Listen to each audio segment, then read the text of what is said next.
Coucou, bienvenue dans cette nouvelle opus de la mini-série sur l'équifile de A à Z.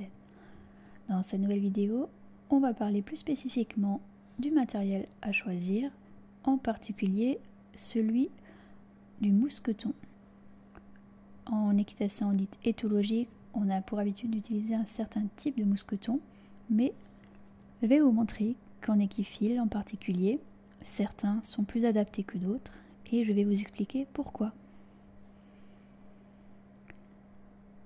Pour cette vidéo, je tenais à remercier chaleureusement la participation d'Hélène Wagner, qui est mon amie et qui est également professionnelle de l'équitation éthologique et de l'accompagnement du cavalier, pour m'avoir prêté et ses mousquetons et son image dans quelques petits exercices qui pourront davantage souligner mes propos.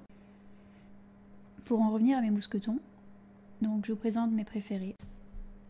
Donc celui-ci pour sa légèreté et celui-ci qui est pratique.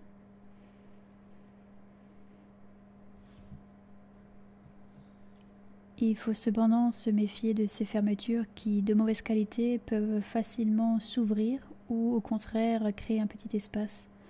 Donc soyez vigilants à ça. Ceux-ci sont davantage utilisés en renne. Je dois avouer que je les ai jamais utilisés en tant que mousqueton de longe. Ensuite, celui-ci je ne le conseille pas, du fait de son poids. Il est vraiment très lourd.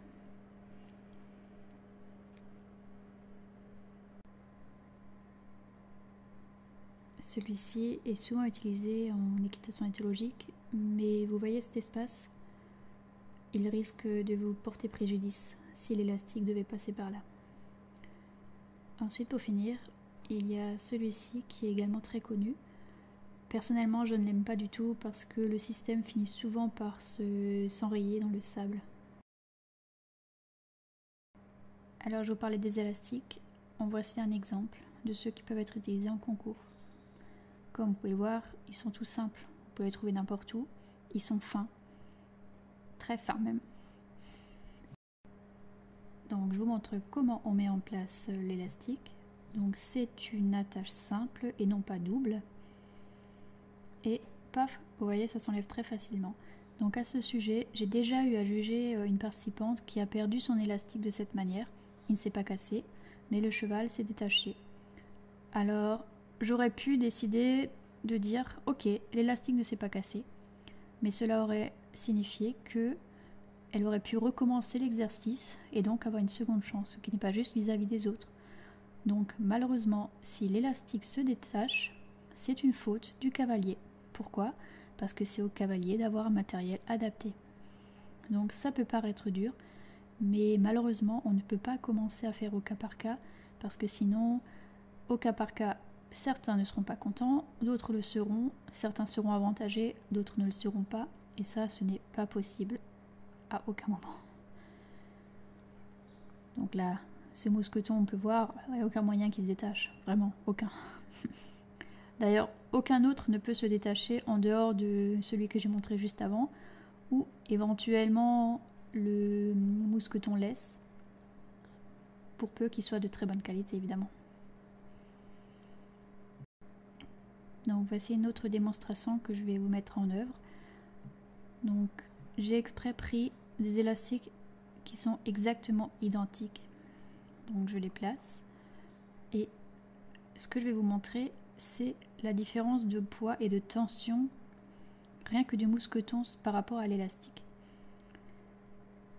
Alors, vous pouvez déjà voir une certaine différence dans les tensions. Et là, je ne parle que de mousqueton, il n'y a pas de longe accrochée au bout et encore moins de cheval qui tire.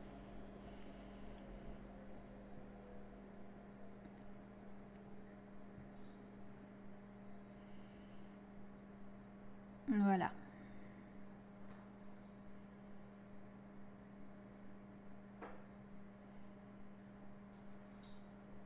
Je pense que c'est assez parlant. Pour clore le chapitre des mousquetons, voici l'effet que peut avoir une longe avec un élastique. Vous pouvez le voir à quel point c'est instable, ça se balance et pourtant Écume ne bouge pas, ou du moins elle ne tire pas. imaginez si elle devait tourner la tête ou tirer, ça casserait immédiatement. Voilà donc la fin de cette vidéo consacrée au choix du mousqueton. Sur la prochaine vidéo, on parlera des longes et puis ensuite du choix du licol, où Hélène m'assistera encore une fois avec ses belles juments. On se dit à très bientôt. Bisous.